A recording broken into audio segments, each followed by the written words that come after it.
Hey guys, so today we're pouring an addition to a house. It's about 36 by 24. We're matching the top of the concrete wall, and we're working for the foundation people here today, so we're a sub on this job. What I got told to do is just come down here, pour and finish a 4-inch thick concrete floor. So I ordered the concrete, I ordered the yardage, we got 3,500 PSI, we got mid-range water reducer in the mix, we got fibermesh in the mix, and just a little bit of air. We usually go half air on something like this just because it makes it a little easier to move around, and it tends to bleed a little bit less when you're pouring on styrofoam. Now there's a couple things about the way this was laid out that I don't like, with the radiant heat floors. Now the homeowner, he's got his 2 inches of styrofoam down, he's got his radiant heat tubes stapled to the styrofoam. That's pretty common.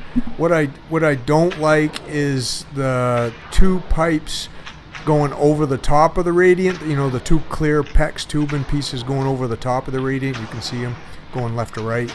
And then the one gray tube there, about the 1.5 inch gray tubing going over the top of the PEX. And I'll tell you why in a little bit later. You're going to see exactly why I don't like it set up like this. Personally, those, if those are going there, and they don't need to be heated, I like them going underneath the styrofoam. Or if you're going to have tubing on top of PEX tubing like this, maybe go with a little bit thicker floor, a 5-inch or a 6-inch thick floor instead of just 4 inches. And I'll show you why in the video here, and the trouble we had, especially with the gray tube in there. We got it fixed okay, but it's still kind of a pain in the butt. Now, as you can see, the access isn't that great. All we got to was that one corner back there. And the reason why I didn't get a pump is because when I came here previously to check this out, I thought the access would be a little bit better. We could get a little bit closer to this corner by using our chute. But it had rained a lot. It had rained just about every day before we got here. So when we tried to get him a little bit closer, it was just too muddy. That was as close as we could get the truck. So we just hooked on the chute and decided just to pull it to the corner. That's one of the reasons we do use the water reducer in every single load that we pour in a concrete floor like this, is so we can loosen it up a little bit and pour around a 6.5, 7 slump. So even though it was a little bit of a pull, it wasn't like pulling a 4-inch slump around. Now we got 2 trucks coming. This is the first truck. We're about an hour and 15 minutes away from the shop today. Concrete is about the same because they're right next door to my house, so they're about an hour and 15-minute drive for them. It was a little chilly this morning, but the good thing is the sun's out. We're pouring on styrofoam, so we know that the concrete's going to set up pretty good. Now, as we're pulling this stuff around, we are kind of being a little careful with the radiant tubing and those staples. With this type of styrofoam, I don't know if you can see where it's been cut there down to the bottom towards the right, has that yellowish look to it inside. Like, I don't like that type of styrofoam when you're putting staples. I don't think the staples hold as good in this type of styrofoam as they do in, say, like a blue board. For whatever reason, just the content of the styrofoam, what it's made out of, the clips that are on those staples tend to hold a little bit tighter in that blue board than they do this stuff. So we're being pretty careful about pulling the concrete around, about how we're stepping with our feet so we don't kick them staples out as we're pulling this stuff around. You see the mix looks pretty good today. It's not separating at all. Staying together pretty good. That 3,500 PSI we get from this company is a pretty nice floor mix. You can blend the stone so we can get like 60 or 70% 3/4 inch rock, and then the rest we could get 3/8 inch rock if we want, and have like a blend for a, kind of like a custom floor mix. It works out pretty good. There's a lot of plumbing in the floor, and we're going to go around all this stuff, make sure we get concrete, especially where it goes up against the concrete wall. Make sure we get concrete in behind everything. This is a pretty common setup in Maine when people do radiant heat and they don't have a basement. It's basically just a slab almost without having to form the slab. This is a frost wall. Concrete wall goes down into the ground about 4 feet in Maine. So basically this is what we call like a slab on grade inside a frost wall. and all the plumbing is in the floor like this. That's normal, and nothing goes wrong with the plumbing later on. Like, they're not going to have any trouble. They don't have to cut the floor up because something's wrong with the plumbing.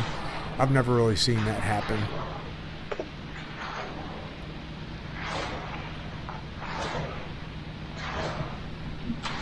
Now, if you don't know what radiant heat is, they're going to run hot water through those tubes, those PEX tubes that go in the concrete, and that'll heat the concrete, which will heat the house, and that's going to be their main source of heat. Now, a lot of people do this in Maine. We pour what we call these radiant heat floors just pretty much every single week. A couple, 2 or 3 a week here in Maine, so it's still pretty common. I know a lot of people are using heat pumps now too to heat their houses, but this radiant stuff is still pretty popular here in Maine.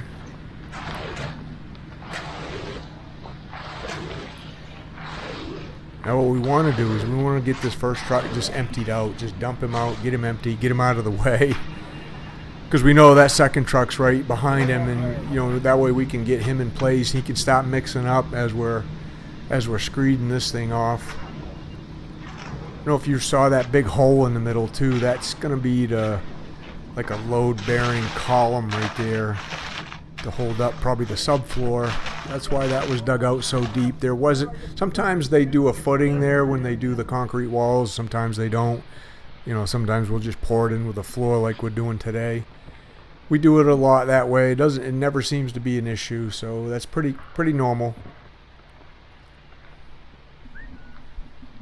I'm using my DeWalt self-leveling laser. We're shooting pads, so I set the receiver on the grade stick to the same height as the top of the concrete wall, and then we mag out what we call a pad in the middle. We smooth out an area in the middle. We check it with the laser, and when it gets to be the exact same level, I'll put an X on it right there, and then at least everybody that's working for us knows that pad's right to grade.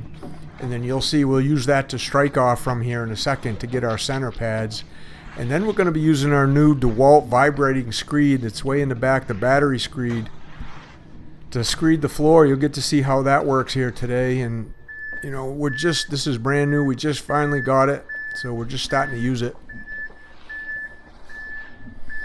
There's a second truck showing up right there. So he's going to mix up, get him good and mixed up, and warm it up a little bit before we pour it.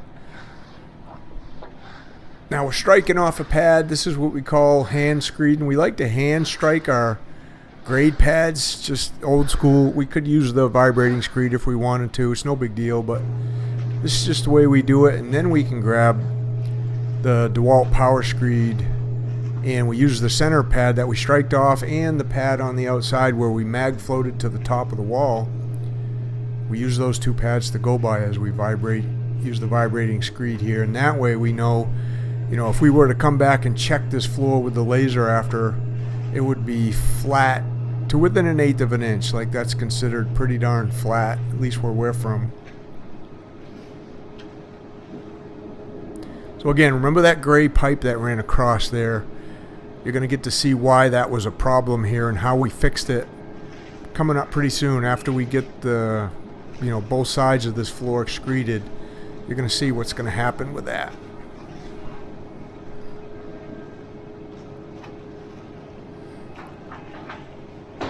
That screed that's a 14-foot board on there. With the board on it, it probably weighs in the 40s for poundage. So it's got a little bit of weight to it. The vibration on it can be really fast and really tight. I pretty much use it at half throttle. That seems to be plenty fast enough for what we do in the slump that we use. But it does have a lot more throttle left to it if you're using a stiffer slump concrete. Or maybe if you want to go just a little bit faster, you could. But that's how you use that thing right there. We're really liking it so far. We've used it on a few floors.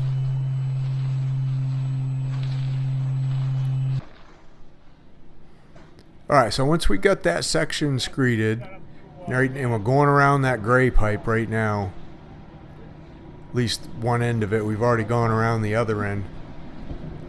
You're going to see what I'm talking about here in a second. I'm going to point it out to you with the end of the rake I'm using. Now if you can see what I'm going to be talking about already, please comment down below and let me know what you think I'm going to say. So we're talking about it right now. You can see right there, I'm pushing down. That gray pipe wanted just to float, like it wasn't tied down good enough. And remember, this is only a 4-inch thick concrete floor. That's 1.5 inches. The PEX tubing is about 5/8.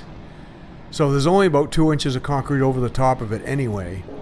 So you definitely don't want it to float. So instead of getting back in there and digging out all the concrete and trying to tie it down, we just decided to put something really heavy on it for now. And we'll save a little concrete after the pour. So when the boys get on this thing to power trowel it, they can just pull that block off. The concrete will be stiff enough so the pipe will stay in place. And then they can just refill in that little area where the concrete block was, and they'll be fine. No one's ever going to know when the concrete floor is all done. But that's why I don't like running tubing over the top of PEX tubing. You know, if it doesn't have to be, run it underneath the floor. And then we don't have to worry about stuff floating, because there's no real good way to tie that down when you're only using staples on the radiant heat. But anyway, we got it fixed. So we'll get the second truck all dumped out. You can see how we mag float the edges.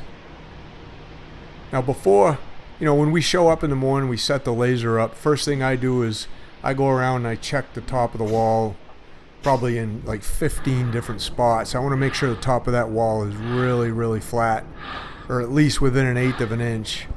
Otherwise, I'm going to use the laser and I'm going to wet pad that all the way around, because I want the floor to be flat no matter what the top of the wall is. But these guys do a pretty good job setting grade to top of their wall. They actually use a grade stick, and they use a laser, and you can see that little like ledger on top of the concrete wall here on the outside. They tack that grade stick right on it as they pour. It gives them something to go by when they pour.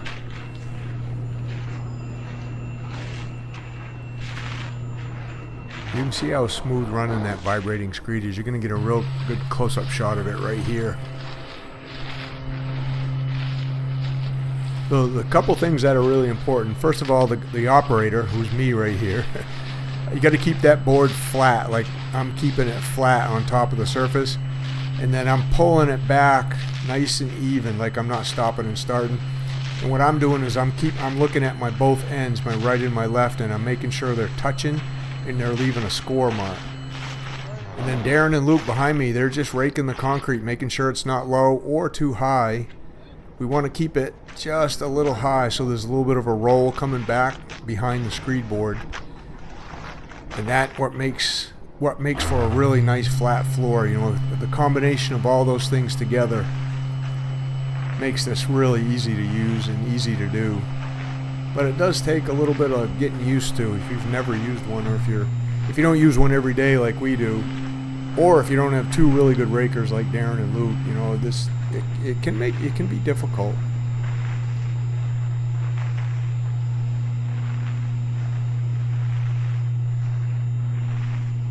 This thing's really quiet too. Like I honestly, you know, if I was, you guys know I'm a sponsor for DeWalt. DeWalt sponsors a lot of these videos, and a lot of the tools you'll see, they send us these DeWalt tools. Now, if this was going to be a sponsored video for DeWalt, they would want me to wear earmuffs on here. But honestly, the thing's so quiet. The battery one's so quiet, you don't even really need earmuffs. It's just so quiet. So you can listen to it in the video and tell me what you think. But all right, we're getting down to the last corner. So what we'll do here today is I'll leave Darren and Luke here to power trowel this, get the floor nice and smooth. I don't know what the homeowners are going to do for a finish on the floor. They'll probably do some type of flooring other than just leave it concrete. But all our concrete floors, we power trowel, we get them nice and smooth, and then we'll saw cut joints. That's another reason why that tubing has to be down on the bottom, because we saw cut joints in this for crack control, and our saw blade goes down about 1 inch. So you don't want your tubing floating at all in the concrete. And if, like I said earlier, if you're going to go with putting tubes over the top of the other tubes, then just go with a thicker floor, go with 5 inches or 6 inches. And that allows us to get a good, you know, deep saw cut in it to make the floor crack inside the saw cut.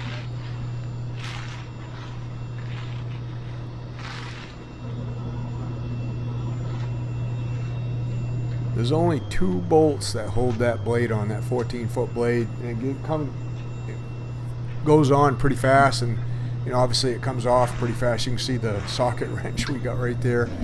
So we like taking it off to transport. We'll put the blade inside the cold chute, and then we'll put the vibrating screed in the back seat of the truck. Make sure everything's cleaned up really good.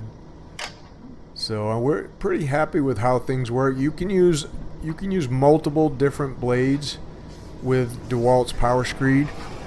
And again, I just want to mention, if you want to learn how to do concrete like we do, our methods, then you can join the Concrete Underground. The link for that is in the description of the video below.